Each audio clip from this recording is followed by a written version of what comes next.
थायलंडमधल्या पण अनेक गोष्टी, म्हणजे आमचा मेन हेतू हा होता की आपल्याकडे वेळ जरी कमी असला तरी आपल्या नजरेतून लोकांना थायलंड दिसणार आहे. प्रेम करतात लोक मालिकेवर, कधी कधी राग आला तर तसे रिॲक्ट पण होतात सोशल मीडियावर, पण स्पेसिफिकली हे जे आपलं थायलंडचं प्रकरण आहे ते लोकांनी खरंच खूप अप्रिशिएट केलंय आणि लोक खूप उत्सुकतेनं प्रत्येक एपिसोड बघतायत. अक्षरा अधिपतीच्या ह्या काही गोड क्षणांमध्ये ऑब्व्हियसली एक अडचण येणार आहे. नमस्कार, मी अंकिता शिंदे आणि इट्स मजामध्ये तुम्हाला सगळ्यांचं स्वागत. आज मी आली आहे तुला शिकवेन चांगला धडा या मालिकेच्या सेटवर आणि माझ्यासोबत आहे तुमचा आवडता कपल म्हणजेच अधिपती आणि अक्षरा. खूप मस्त थायलंड ट्रिप झाली आहे. कसे आहात दोघे पण? आम्ही मस्त. तू कशी आहेस? मस्त. अधिपती तू कसा आहे? मी मज्जेत आहे. तू कशी आहेस? तुला असायलाच पाहिजे मज्जेत. अगदीच. पण ना प्रोमोज पडतात एकेकाणी, खूप छान वाटते, खूप छान. ते अभिनय तर खूप छान आहेच आहे, पण ते जे डिरेक्शन वाईज म्हणून ना ते पण खूप छान वाटतंय. सो तुम्ही पर्सनली किती एन्जॉय केलं थायलंडची ट्रिप? खूप एन्जॉय केलं. कष्ट आणि काम असं दोन्हीचा बॅलन्स आम्ही केला. कष्ट, काम आणि मज्जा असा बॅलन्स आम्ही साधला. आम्ही कहो ना प्यार है जिथे ओरिजिनली चित्रीकरण जिथे झालं तिथे आम्ही गेलो होतो. ते गाणं आम्ही रिक्रिएट केलं आहे. आणि थायलंडमधल्या पण अनेक गोष्टी, म्हणजे आमचा मेन हेतू हा होता की आपल्याकडे वेळ जरी कमी असला तरी आपल्या नजरेतून लोकांना थायलंड दिसणार आहे.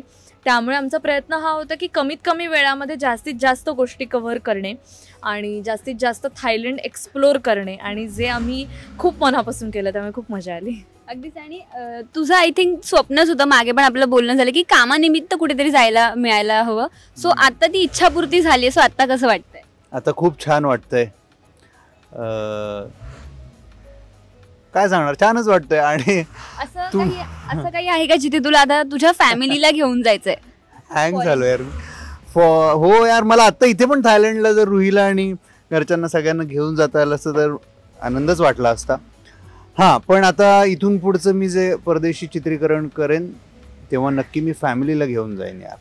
अगदीच. पण जितकं तुमचं रोमॅन्टिक सगळं आम्हाला पाहायला मिळालं तितकंच कुठेतरी कबाब में हड्डी सुद्धा आम्ही पाहिलं. आई दुर्गेश्वरी पण होती तुमच्यासोबत. सो त्याबद्दल काय सांगाल? मध्ये काहीतरी ट्विस्ट येणारच आहे वाटतं.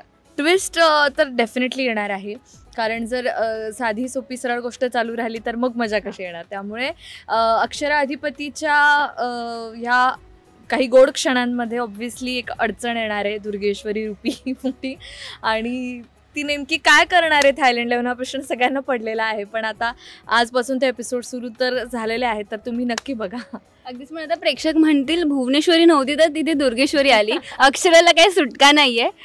पण अगदीच जसं की बोलणं झालं की तिकडे जेवण कसं असेल किंवा सो तुम्ही ते किती एन्जॉय केलं? अरे खूप एन्जॉय केलं. तिकडे ना मँगो स्टिकी राईस नावाची गोष्ट आहे, ती आम्ही प्रचंड एन्जॉय केली. खूप एन्जॉय केली आम्ही.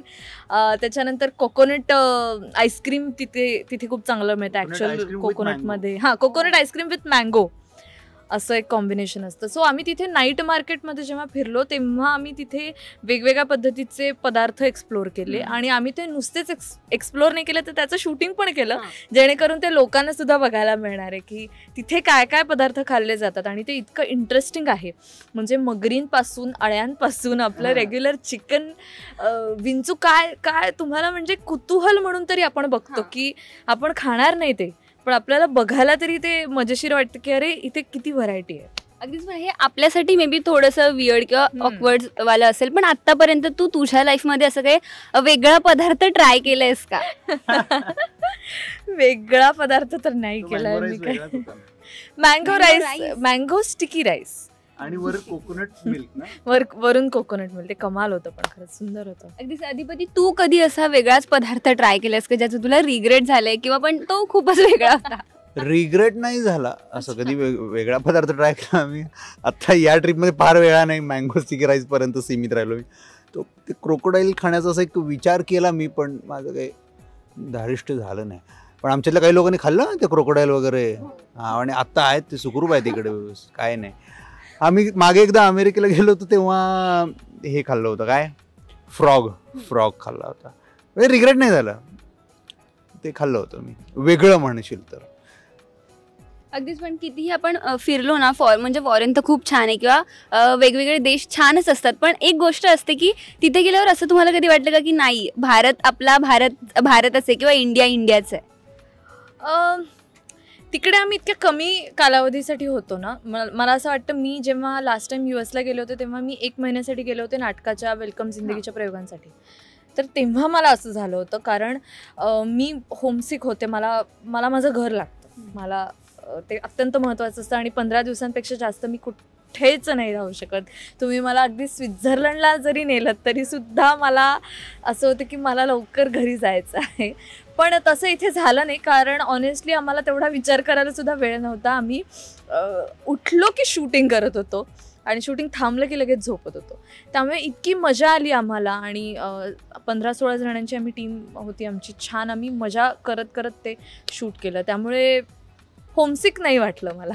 अगदीच. पण ना कुठेतरी प्रोड्युसर ॲक्टर असण्याचाही तुम्हाला फायदा झालाय तुमच्या बोलण्यातनं कळलं मला. सो शर्मिष्ठा ताईबद्दल काय सांगाल? अरे मी खूप म्हणजे मला आनंद होतो आणि आम्ही खूप थँकफुल आहोत की तू म्हटलीस तसं आम्हाला ॲक्टर टर्न्ड प्रोड्युसर मिळाली आहे. शर्मिष्ठा ताई, तेजस जाधव दोघंही ते इतकं छान कपल आहे, इतके ते पॉझिटिव्ह आहेत ना स्वतः, की मी मगाशी पण एका इंटरव्ह्यूमध्ये सांगितलं की तिथे आम्ही इतकी कमी लोक घेऊन गेलो होतो आणि अडचणी म्हणजे आता काय आहे, एका आयलंडवर आम्ही शूट करत होतो तेव्हा अचानक वादळच आलं. सो तिथे शूट थांबलं होतं. मग तेवढा वेळ आमचा गेला. किंवा अनेक गोष्टी असतात, आउटडोअर शूट करत असताना इंडियन फूड मॅनेज करणं असतं.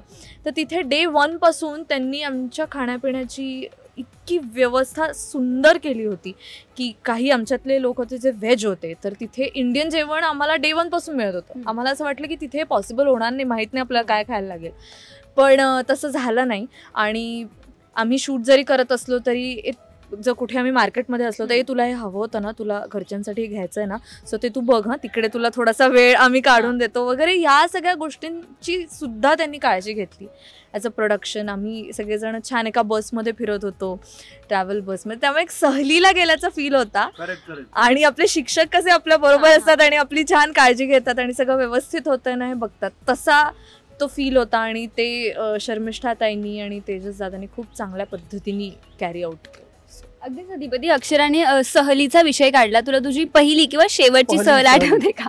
आठवते ना, मसाईच्या पठारला गेलो होतो आम्ही, तिकडे मसाई पठारला, आणि जोरदार पाऊस आला होता. बापरे, मला आठवते. आणि मला का आठवते माहिती आहे का, आणि ते रेनकोटची माझ्या चेन बसत नव्हती. सगळेजण रेनकोट आलो होते आणि तो असं पार इथपर्यंत चेन होती आणि ती इथे हे चिमटलं गेलं होतं तेव्हा आणि जखम झाली होती आणि मी रडत होतो जाम. त्या मसाईच्या पठारची आठवण. तू पहिली सहल विचारलीस म्हणून ना, प्रकर्षानं जे आठवतं ते हे. आणि ही म्हणशील तर थायलंडची अप्रतिम सहल झाली. आणि त्या बसमधून आम्ही जे बसमधून फिरत होतो ना, तिकडे एक हे होतं माईक, असं माईक होता आणि स्पीकर होते. सो ते सतत आमच्याबरोबर जे गाईड होते ते सांगत राहायचे. किंवा इवन आमचे शर्मिष्ठाताई वगैरे पण, की जे त्यांनी गुगल रिसर्च केलेलं आहे त्या प्रदेशाचा, की इथे हे आहे, इथे हे आहे, ह्याला हे म्हणतात, इथे हे खायला मिळतं, त्या माईकवरून सतत सांगत राहायचं. आणि एक सगळी शाळेतल्या मुलांची सहल गेल्यासारखी जाऊन आलो.